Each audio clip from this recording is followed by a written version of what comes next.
हाय दोस्तों, welcome to Ruby motivational story.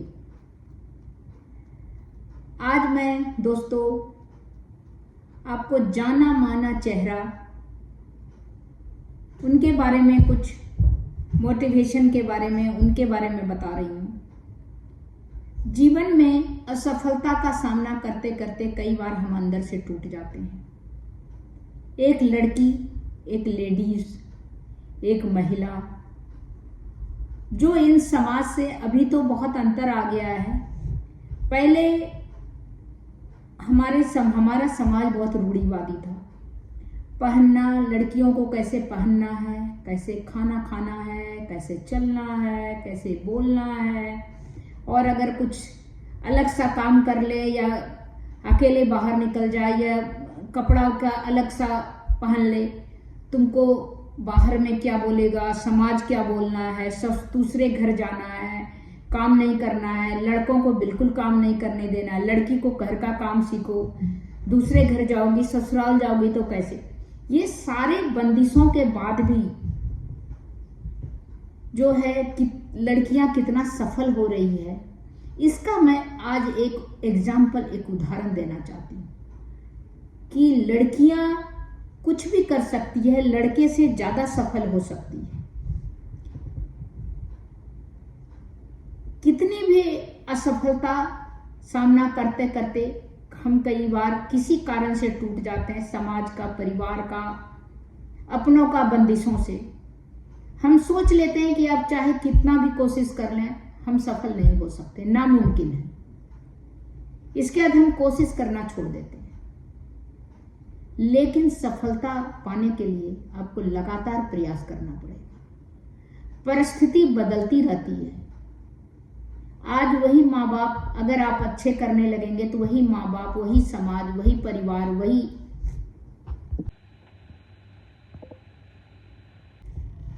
समाज, परिवार, आप क्या करके आए हैं वो नहीं देखना, आप क्या हैं वो देखेगा। तो वो उसका बहुत सारे एग्जाम्पल, उदाहरण देखने को मिलता है। पूरी लगन और मेहनत से अगर हम काम करें, निष्ठा से काम करें, और किसी का जो बंदिश है उसको देखते हुए हम काम करें। लड़कियों के लिए बहुत सारे, एक तो क्या है, नेचुरल नेचर के हिसाब से भी उनमें बंदिश है। वो माँ बनती है, उनका फिजिकली या मेंटली उनको ज्यादा स्ट्रेस बढ़ता है बनस्पत जेंट्स के, आदमी के या लड़कों के कंपैरिजन में। तो उन सबको संभालते हुए वो आगे बढ़ना उनके लिए बहुत चैलेंजिंग हो जाता है। कैरियर, लाइफ, अगर शादी हो गया तो बच्चों को देखना, इमोशनली बॉन्डिंग हो जाता है। बच्चे बीमार पड़ गए, आज कुछ प्रॉब्लम हो गया, तो अगर स्टडी कर रहे हैं या कंपटीशन का एग्जाम दे रहे हैं तो उसके साथ साथ देखना बहुत बड़ा बात होता है। तो मैं देर नहीं लगाती है, वो ये बता रही हूँ कि एक जाना माना चेहरा आप जानते होंगे, इंदिरा नूई का। ऐसे जो भारतीय लड़की शादी करना ही पर्याप्त सिखाया जाता है, उस तरह नहीं। इंदिरा नूई जो है, जिनका विवाह इंद्र कृष्णामूर्ति के साथ हुआ था, इनका जन्म तमिलनाडु में चेन्नई शहर में हुआ था। वो भारतीय अमेरिकी व्यवसायी हैं। इंदिरा नूई, जिन्होंने राष्ट्रीय निगम पेप्सिको के पूर्व अध्यक्ष 2007 से 2019 तक मुख्य कार्यकारी अधिकारी सीईओ के रूप में भी कार्य किया। इंदिरा नूई कम उम्र में काम करना शुरू कर दी। उनसे जितना संभव हो सका उतना ज्ञान प्राप्त करके जीवन में ऊंचा उठने का दृढ़ प्रयास किया। इंदिरा नूई भारत के अपने करियर की शुरुआत जॉनसन एंड जॉनसन मैटूर वर्ल्ड सेल के लिए उत्पाद प्रबंधक के रूप में किया, जो एक कपड़ा कंपनी है। उन्होंने अमेरिका के येल स्कूल ऑफ मैनेजमेंट से भाग लेने के दौरान बोज एलन हैमिल्टन के साथ ग्रीष्मकालीन इंटर्नशिप भी पूरा किया। 1980 के बाद नूई ने अगले 6 वर्षों के लिए बॉस्टन कंसल्टेंसी ग्रुप के लिए एक रणनीति सलाहकार के रूप में काम किया। शादी के बाद उन्होंने किया। इसके बाद मोटोला इंक कॉरपोरेट रणनीति योजना के उपाध्यक्ष निदेशक के रूप में काम किया। वह इंजीनियरिंग फर्म में एबीबी में काम करने लगी। इंदिरा नूई 1994 में पैप्सिको कॉरपोरेट के विकास के वरिष्ठ उपाध्यक्ष बने। 2001 में कंपनी के अध्यक्ष और मुख्य वित्तीय अधिकारी बनी। अक्टूबर 2006 में कड़ी मेहनत दूरदर्शिता के कारण सबको का दिल जीत लिया। सीईओ और शीर्ष पद पे उन्हें बैठाया। 42 साल के अस्तित्व में वो पैप्सिको का 5वीं अध्यक्ष और सीईओ थी। यह करते हुए Nooyi soft drink snack food समूह के नेतृत्व करने वाली महिला थी। फॉर्चून 5 में 11 महिला सीईओ में से एक थी। दुनिया भर के कई उल्लेखनीय हस्तियां, संपादकों, कंपनी हितकारों और रणनीतिकारों ने प्रशंसा की उन्हें। वे अपनी क्षमता के साथ साथ दृष्टिकोण को लेकर पैप्सिको में आई थी। पैप्सिको में आई थी। पैप्सिको में की अपनी प्रमुख शीतल पेय की बिक्री का कम निर्भरता के साथ एक अच्छी तरह संतुलित उपभोक्ता उत्पाद कंपनी होने की नीति नूई द्वारा जारी किया गया। पेप्सी का राजस्व 2006 से में $35 बिलियन से बढ़ाकर 2017 तक $63.5 बिलियन हो गया। उसके कार्यकाल में सालाना शुद्ध लाभ $2.7 बिलियन से बढ़कर $6.5 बिलियन हुआ। यह सब निरंतर और नेतृत्व के कारण हुआ। एक दशक तक पेप्सिको की रणनीति और परिवर्तन का नेतृत्व किया। इस तरह करके उन्होंने 1998 में ट्रॉपिकाना अधिग्रहण का नेतृत्व किया। गेटारेड 2001 में क्वेचर ओट्स कंपनी में विलय कर दिया, जिससे पेप्सिको को प्रतिस्पर्धा में लाभ प्राप्त करने की अनुमति मिली। 6 अगस्त 2018 में नूई सीईओ के रूप में कदम रखा। 3 अक्टूबर को 22 साल के पेप्सिको के एक दिग्गज रेमन लागुतो जो निर्देशक मंडल के शामिल हुआ, उनकी जगह ली। दूसरी ओर नूई 2019 की शुरुआत तक कंपनी के अध्यक्ष बनी रही। वह वर्तमान में अमेज़न अंतर्राष्ट्रीय क्रिकेट परिषद के निदेशक मंडल के भी सदस्य भी हैं।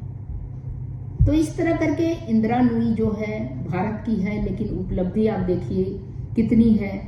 पहले से ही स्टार्टिंग से ही शादी उनके कैरियर में बाधा नहीं बना। इसके बाद भी वो लगातार कार्य करते रही, कार्यरत रही और आगे बढ़ते गई। इसमें से कोई सवाल नहीं है कि इंदिरा नूई जीवित, प्रभावशाली, प्रेरणादायक महिला है, जिन्होंने भारत और इसकी प्रतिष्ठा को लगातार ऊंचा किया है। उन्हें नियमित रूप से दुनिया के शीर्ष 100 सबसे प्रभावशाली महिलाओं के स्थान दिया गया है। 2014 में फोर्ब्स के विश्व 100 सबसे शक्तिशाली महिलाओं की सूची में उन्हें 13वां स्थान दिया है। 2009 से 10 में फॉर्चून में उन्हें व्यवसाय का सबसे शक्तिशाली महिला का नाम दिया है। 2015-17 के 2 बार सूची में सबसे शक्तिशाली महिला में शामिल किया है। 2007 से 2008 में वॉल स्ट्रीट जर्नल में 50 महिलाओं की सूची में नामित किया गया। दुनिया के 100 सबसे प्रभावशाली लोगों में है। नूई 2013 में एनडीटीवी के 25 ग्रेटेस्ट ग्लोबल लिविंग लेजेंड में से एक नामित किया गया है। भारत के पूर्व राष्ट्रपति स्वर्गीय अब्दुल कलाम ने 2007 में राष्ट्रपति भवन में उन्हें पद्म भूषण से प्रतिष्ठित पुरस्कार से सम्मानित किया। वर्ल्ड पत्रिका में 2018 में नूई को विश्व का सर्वश्रेष्ठ सीईओ कहा गया है। इंदिरा नूई 2019 में Connecticut department of economic and community development के साथ सार्वजनिक सहयोग में कनेक्टिविटी इकोनॉमिक रिसोर्स सेंटर का सह निर्देशक नियुक्त किया गया था। कनेक्टिकट की महिला वोटरों की लिंग ने फरवरी 2020 को नुई को outstanding women in business award से सम्मानित किया। तो इस तरह करके इंदिरा नुई का एक विशेष प्रतिभा था उनके पास। तो इसी तरह सभी महिलाओं के पास गॉड गिफ्ट सिक्स सेंस होता है, सभी लड़कियों के पास उनका उपयोग करना, उसका प्रयोग करना उसके हाथों में है। कितने सारे बंदिश है, अभी तो थोड़ा कम हो गया क्योंकि फैमिली कम है, छोटे रहते हैं, तो ज़्यादा से ज़्यादा माँ बाप लड़का लड़की दोनों को साथ एक जैसा एजुकेशन देते हैं। बेटियों को यहाँ तक कि ज़्यादा ही देता है। और शादी करना नहीं करना, हाँ करना या ये करना, अगर फाइनेंशियली स्थिति माँ बाप का सही है तो वो लड़कियों पर निर्भर करता है कि वो क्या करें। डिसीजन लेने की उनको मौका मिलता है अपने पेरेंट्स से, अपने परिवार से। पेरेंट्स भी आजकल समाज और दुनिया के डर से बच्चों पर प्रेशर नहीं डालते, तो बच्चे भी आजकल सक्षम हैं अपने लिए, अपने करियर को चुनाव करने के लिए, अपने शादी के लिए, अपना किसी भी डिसीजन के लिए स्वयं सक्षम है। मेंटल एबिलिटी उनका इतना बढ़ा हुआ है, खास करके गर्ल्स का, लड़कियों का। तो इसीलिए एक इंदिरा नुई एक बहुत बड़ा एग्जाम्पल है जिसको देख के आप आगे बढ़ सकते हैं। आपका कैरियर, आपका इंदिरा नुई ने जैसे पीछे मुड़ के नहीं देखा, शादी के बाद भी अपना करियर के ऊपर डे बाय डे लेडर पे चढ़ते रहे, आगे बढ़ते रहे। उसी तरह हर लड़की बढ़ सकती है, बस उसको चुनाव करना है और सोचना है, सही डायरेक्शन में चलना है। तब तक इतना ही, फिर मिलती हूँ कुछ अलग इंटरेस्टिंग मोटिवेशनल टॉपिक के साथ। मेरे वीडियो को लाइक कीजिए, सब्सक्राइब कीजिए, बेल आइकन दबाइए। इसी तरह इंटरेस्टिंग टॉपिक पर मैं वीडियो लेकर आपके लिए आती हूँ। तब तक के लिए नमस्कार।